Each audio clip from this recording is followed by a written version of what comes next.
Hi, I'm Dr. Tony Nettleman, and thank you for joining me for question 16 of the Texas RPLS Q&A review. An appurtenant easement does which of the following?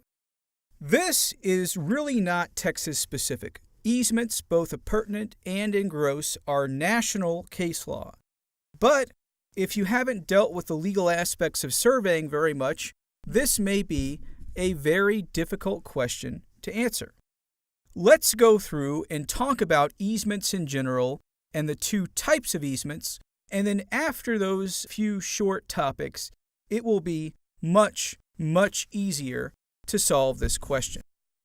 First of all, let's talk about what an easement is.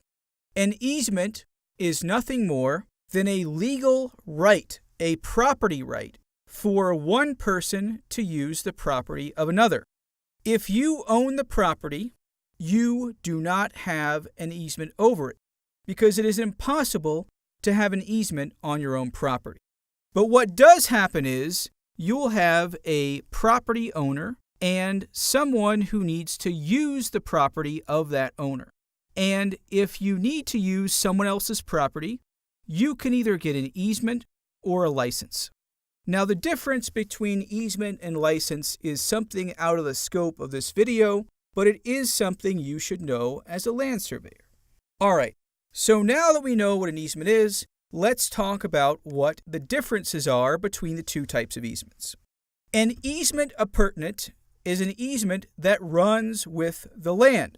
You have an easement, you have a dominant estate which uses the easement, and you have a servient estate which is burdened by the easement. And as a matter of law, all easements are assumed to be appurtenant unless stated otherwise. A great example of an easement appurtenant is where you have two properties. One property is abutting a road, and the other property is landlocked. There is no road to access the highway. So what do? Well, parcel 1 needs to benefit from an easement, dominant estate, and parcel 2 will be burdened by parcel 1's easement, that is the burdened estate. Parcel 1 and parcel 2 execute a contract. They lay out the size of the easement, the use, all that good stuff, and now there is an easement appurtenant. On the other hand, we have an easement engross. The easement engross belongs to an individual. So we have a dominant individual and a burdened estate, or a servient estate. The dominant individual gets to use the easement, and the burdened estate is burdened by the easement. And a burdened estate is also called a servient estate.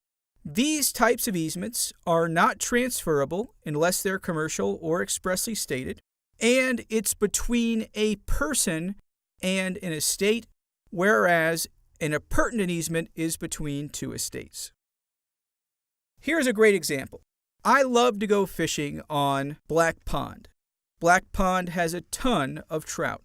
So because there is no public access to Black Pond, I go up to a property owner and I say, property owner, I will give you $1,000 in ready cash if you allow me to walk over your property and go fishing on the lake. I am benefiting because I get to go fishing, and the property owner is burdened because they have to see my ugly face when they wake up in the morning crossing their property. So we have a dominant person and a burdened estate. That is the basic definition of an easement engross. Why waste valuable time memorizing equations and working out all of those long mathematical questions? Purchase a pre-programmed HP35 from NLC that works the problems for you in seconds and frees up more time to work on the rest of your exam. Programs include COGO, triangles, horizontal and vertical curves, and many more. So let's go through our possible answer choices. An appurtenant easement is typically transferable, yes. May be divided between parties, no. Runs with the land, yes. Runs with an individual, no. And finally, none of the above, which is a cop-out answer. So can you transfer to is generally transferable to other people? No. So we have A is no, B is no, D is no. Therefore, the only possible answer choices we have are C and E. And obviously, an appurtenant easement does run the land, and therefore the correct answer choice is C, runs with the land. I really encourage you to learn more about easements, licenses, and defenses because these will be good topics for the RPLS exam as well as the PS exam. So know your easements and know your licenses. Would you like even more? We have created an entirely comprehensive Texas RPLS exam course. It's got slides, videos, practice questions, and handouts. And we go over all the major topics on the RPLS exam, and we give you the information you need to pass on the first try.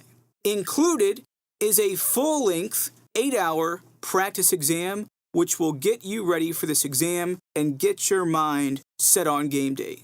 Go to nlcprep.com/RPLS for more information.